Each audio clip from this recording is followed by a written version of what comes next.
जय जगन्नाथ, जय जगन्नाथ। हमारे साथ यहां मंच पर उपस्थित उड़ीसा के उप मुख्यमंत्री और सौभाग्य से वो कृषि मंत्री भी हैं, मतलब मेरे मंत्री भी हैं,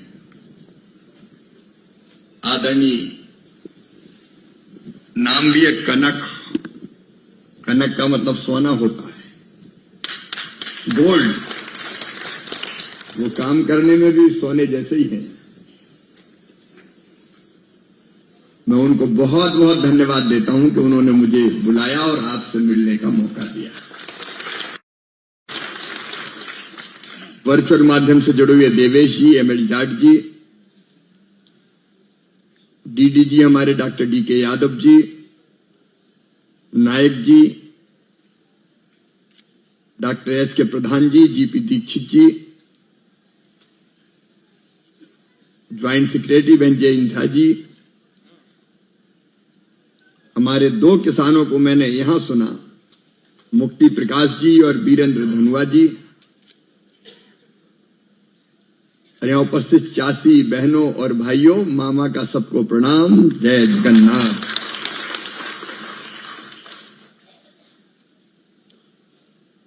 अभी कनक देव जी कह रहे थे कि धन्यवाद वो आए, आप जब बुलाओगे तब आएंगे, तुमने पुकारा और हम चले आए। क्योंकि हमारा काम क्या है, मैं क्यों यहां हूं अभी। हम चाहते तो भुवनेश्वर से कार्यक्रम करके वापस जा सकते थे, लेकिन खेती बाड़ी कृषि ये भारत की अर्थव्यवस्था की रीढ़ है और ये किसान चासी भाई बहन उसके प्राण है, आत्मा है। और कृषि मंत्री के रूप में आपकी किसानों की सेवा मेरे लिए भगवान की पूजा है, जगन्नाथ की पूजा है। मैं कोई ऐसा नहीं आया कि बड़ा मंत्री आया है। जब मैं आपका सेवक हूं किसानों का, तो मुझे कोशिश करनी चाहिए हम सब चीजें समझें, जानें और केंद्र सरकार की योजना भी राज्य सरकार के माध्यम से ठीक से जमीन पर ले जाके आपकी जिंदगी बदलने का काम करें। आपका भला नहीं कर पाए तो काहे के कृषि मंत्री। और इसलिए मन में हमेशा ये तड़फ रहती है कि कैसे हम अच्छे से अच्छा काम करें, क्योंकि अगर आपकी जिंदगी में बदलाव आया, फसल अच्छी हो गई, आमदनी बढ़ गई, इनकम बढ़ गई, तो हमारी जिंदगी सफल हो गई। प्रधानमंत्री जी के नेतृत्व में कई योजनाएं चल रही हैं, लेकिन कई बार उन योजनाओं को कार्यालय में बैठ के ही दिल्ली के कृषि भवन में समीक्षा हो जाती है, लेकिन कृषि मंत्री केवल कृषि भवन में बैठ के काम करे, इससे किसानों का भला नहीं हो सकता। अगर चासी का, खेती बाड़ी का, किसानों का भला करना है तो खेत में जाना पड़ेगा, चासी के पास जाना पड़ेगा और उनसे बात करनी पड़ेगी, सुनना पड़ेगा, समझना पड़ेगा, समझाना पड़ेगा, तब अपनी हालत बदलेगी। और इसलिए आज मैं यहां हूं और रात में मैं आंध्र प्रदेश चला जाऊंगा, तो वहां भी किसानों से मिल रहा हूं, बातचीत कर रहा हूं। अभी जब हम किसान भाइयों से, जैसा उप मुख्यमंत्री जी बता रहे थे, राजहंस गांव के किसान भाइयों से बात की तो कई तरह की चीजें समझ में आई। एक तो मुझे गर्व है इस बात का कि यहां प्राकृतिक खेती करने वाले किसान भी बैठे हैं। मुक्ति प्रकाश ने अपनी बात कही अभी, और मैं ये कहना चाहता हूं कि मुक्ति प्रकाश जी जो कह रहे थे कि नई वैरायटी भी जो आरआरआई ने निकाली, उनमें भी उन्होंने बिना खाद के उत्पादन, रासायनिक खाद के, केमिकल फर्टिलाइजर के उनने उत्पादन बढ़ा के बताया। मैं उनको बधाई देता हूं और मैं फिर कहता हूं कि साइंटिफिकली इसको चेक करके दुनिया के सामने रखना चाहिए, देश के सामने रखना चाहिए, क्योंकि कई लोग कहते हैं कि इसमें उत्पादन घट जाता है। हमारे किसान भाई बहन गोभी की खेती, बैगन की खेती, करेला, टमाटर, सब्जियों की बहुत अच्छी खेती कर रहे हैं। लेकिन जब मैंने उनसे पूछा कि तकलीफ क्या है बताओ, एक तकलीफ जिस पे हम मिलकर विचार करें और जो मुझे भी बहुत मन में तकलीफ देती है, वो ये है कि जब हम अपने सब्जी को बेचते हैं, फल को बेचते हैं, कोई और चीज को बेचते हैं तो वो सस्ती बिकती है, लेकिन जब वही जनता को मिलती है बाजार में, रिटेल में, तो दुगनी कीमत हो जाती है। मतलब किसान को कम पैसा मिलता है, बीच में ज्यादा पैसा कमा लेते हैं लोग। अब मैं बहुत दिनों से सोच रहा हूं कि ऐसा कोई तरीका निकालने कि जिससे किसान को ज्यादा पैसा कैसे मिल पाए। अब वही किसान बता रहे थे राजहंस में कि हमारा 30 में बिकता है तो 60 रुपया में वो रिटेल वाले खरीदते जो, तो 30 रुपया बीच वाले कमा लेते हैं।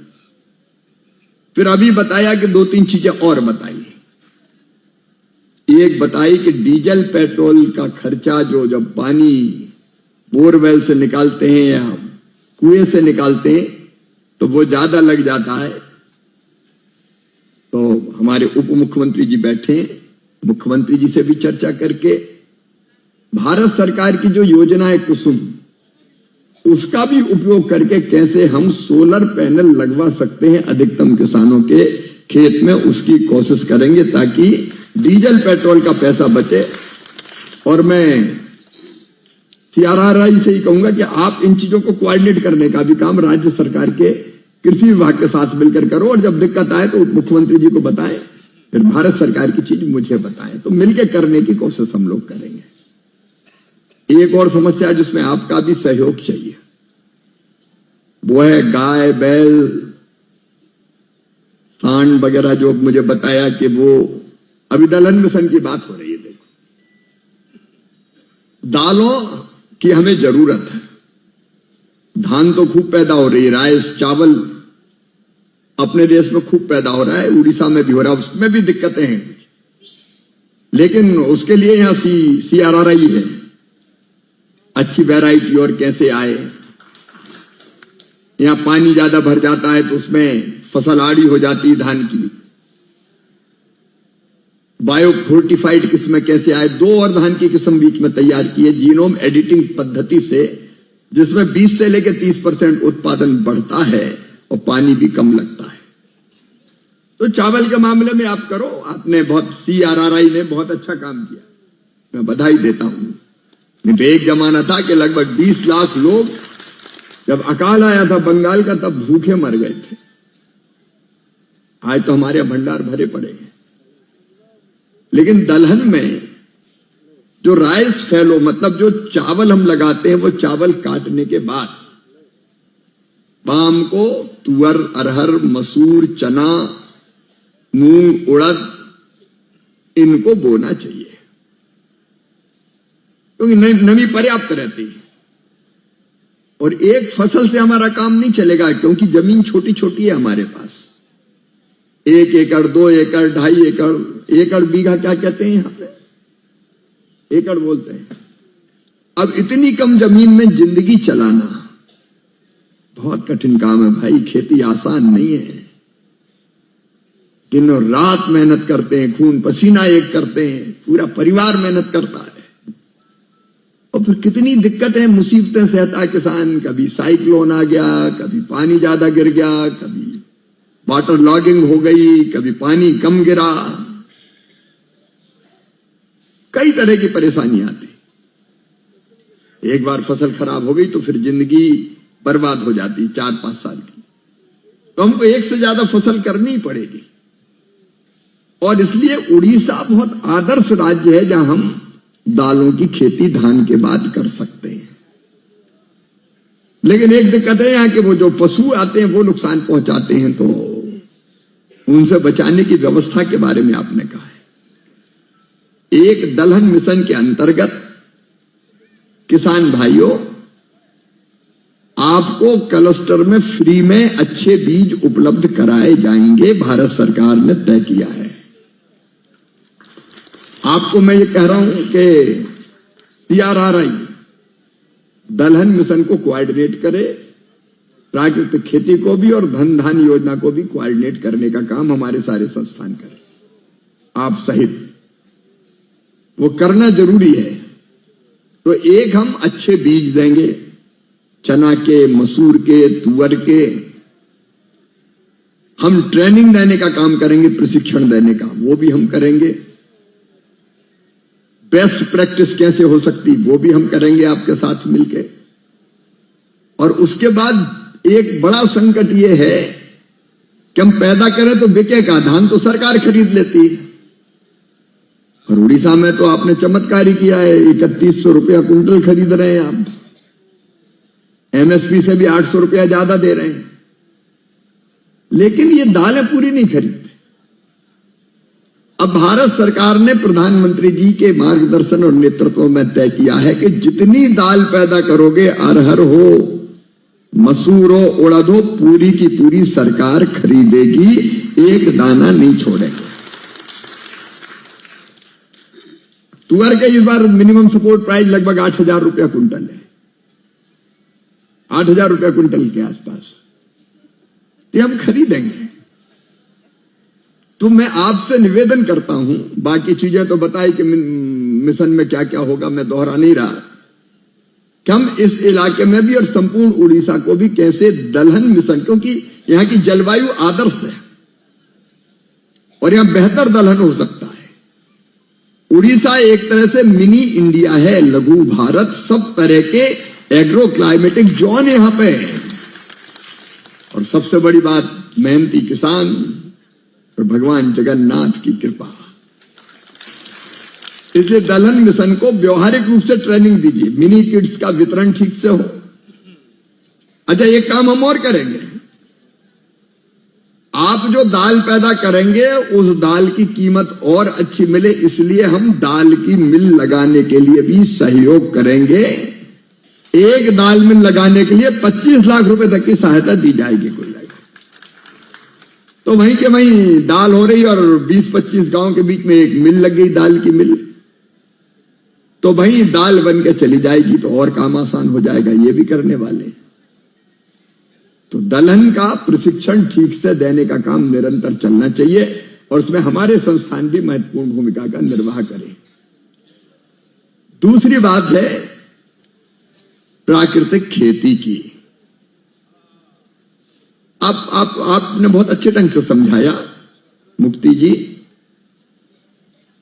ये जब तक हम जहर से मुक्त नहीं करेंगे खेती को,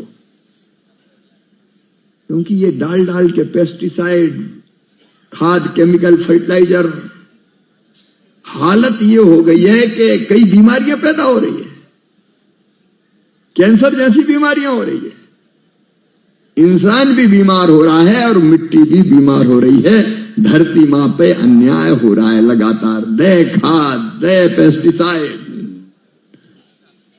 तो धरती को कष्ट नहीं होगा क्या? और एक समय आएगा कि ये धरती पैदा करने से इनकार कर देगी फसलों को। और ये केवल हमारे लिए थोड़ी, हमारे बच्चों के लिए भी है, उनके बच्चों के लिए भी है, उनके बच्चों के लिए भी है जो आएंगे। तो मिट्टी खराब तो ना कर दें कि हमारी आने वाली पीढ़ियां ही बर्बाद हो जाए सब। इसलिए प्राकृतिक खेती का जो मिशन है उस पर काफी काम चल रहा। उसके लिए मैं कहता हूं सबसे बड़े उदाहरण तो मुक्ति प्रकाश जैसे लोग हैं। और उन्होंने जो मुझे बताया कि एक पूरा ग्रुप बनाया है, कितने 3000-2000 किसानों का, और इतने किसान अगर करते हैं तो वो किसान एक हो जाए, सर्टिफिकेशन की, प्रमाणीकरण की व्यवस्था हम कर दें, ताकि उनकी फल और सब्जियां प्राकृतिक के नाम पर अच्छे से बिके और ज्यादा कीमत उनको मिल पाए, इसकी व्यवस्था जरूर करेंगे हम राज्य सरकार के साथ मिलकर, ताकि दाम ठीक मिले और लोगों को अगर शुद्ध चीज मिलेगी तो ज्यादा पैसे दे देंगे लोग, वो बड़ी बात नहीं है। धन धान्य कृषि योजना भी प्रधानमंत्री धन धान्य कृषि योजना इसलिए कि उत्पादन उड़ीसा में कई जगह कम है, एवरेज से, नेशनल एवरेज से, कुछ चीजों का, सबका नहीं जा रहा, उसको बराबर के स्तर पे लाना है, इसलिए वो योजना बनी। अब राज्य स्तर की समिति, जिला स्तर की समिति, नीचे की औपचारिकताएं पूरी करके ट्रेनिंग देना है किसानों को, और फिर उस पर तेजी से आगे बढ़ने का काम करना पड़ेगा। मेरी बहनों, मेरे भाइयों, एक और प्रार्थना मैं हाथ जोड़ के कर रहा हूं, हमको आगे अकेली खेती पे नहीं, इंटीग्रेटेड फार्मिंग का मतलब है खेती के साथ 2-3 काम और करनी पड़ेगा। अभी हम राजहंस गांव गए थे, वहां प्रजापति समाज के लोग रहते हैं, वो मिट्टी के अच्छे बर्तन बनाते हैं, तो खेती के साथ कैसे वो मिट्टी के बर्तन और बाकी सामान बनाने का काम कर पाए। कोस्टल एरिया में आपने बताया कि खेती के साथ मछली पालन, पशु पालन, बकरी पालन, मुर्गी पालन, मधुमक्खी पालन, कृषि वानिकी, ये चीजें करके आमदनी बढ़ानी पड़ेगी, नहीं तो जिएंगे कैसे अपन। 1 एकड़ जमीन में नहीं चल सकता परिवार भाई। और मैं ऐसे कृषि मंत्री बन के बोझ नहीं रहना चाहता कि ठीक है डिपार्टमेंट चल रहा है। अगर प्रधानमंत्री जी के आशीर्वाद और मार्गदर्शन से आपकी जिंदगी नहीं बदली तो कोई मतलब नहीं है काम करने का।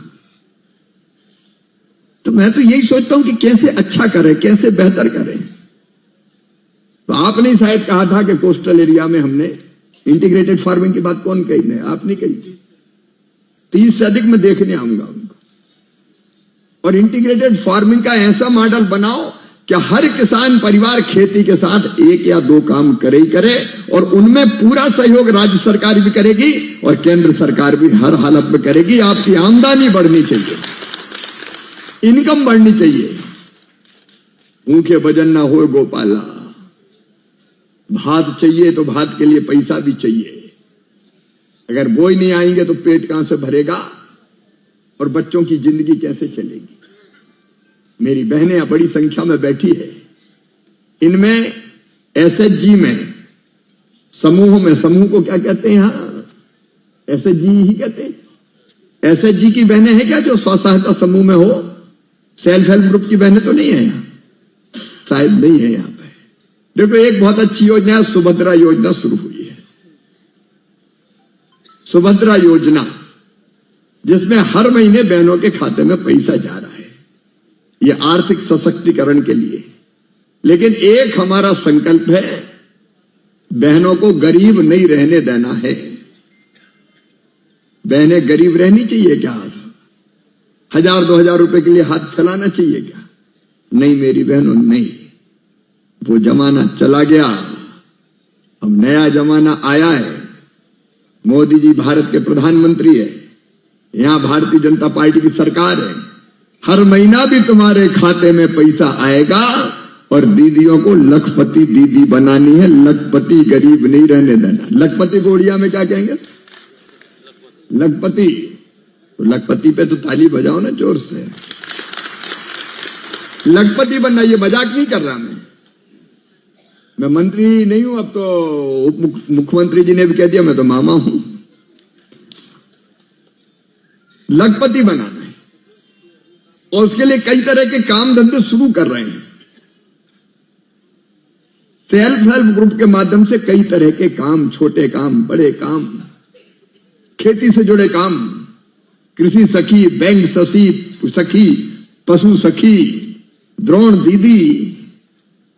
ये क्यों? इसलिए तुम्हारी आमदनी बढ़े।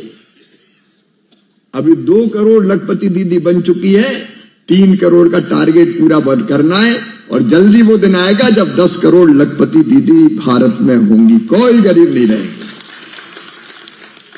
तो उस काम को भी ताकत के साथ करना। ये इंटीग्रेटेड फार्मिंग जैसे ही है कि खेती के साथ 4 काम और कर रहे हैं।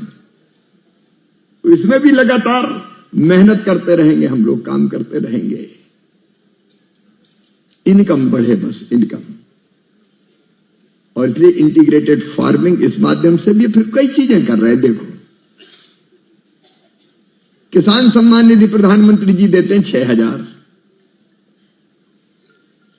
लेकिन मुख्यमंत्री जी, उप मुख्यमंत्री जी बैठे हैं यहां पे 4,000। आप उसमें जोड़ते हो तो 10,000 रुपया महीना, 10,000 रुपया सालाना ये आना शुरू हो गई। सुभद्रा योजना का पैसा जुड़ गया तो वो भी परिवार में आया।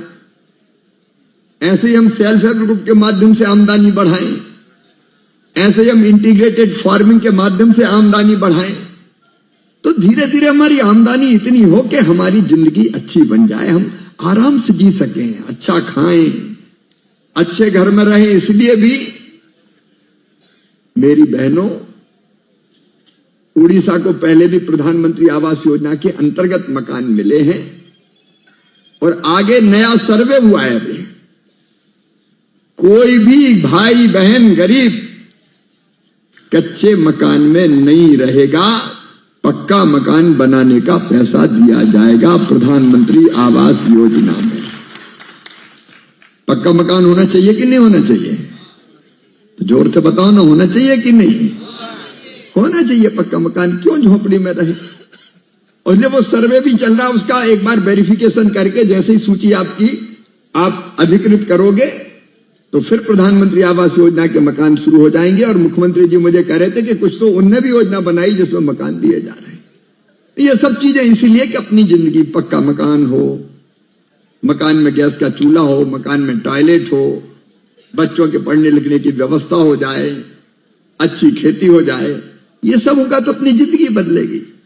और इसलिए आज मैं उप मुख्यमंत्री जी के साथ यहां आया कि हम ये तीनों जो मिशन है, प्राकृतिक खेती उसमें काम करें, उसको भी ढंग से आगे बढ़ाएं। हम दलहन मिशन उसको भी हम सफल करें ताकि हमारी आमदनी और बढ़े और देश आत्मनिर्भर बने।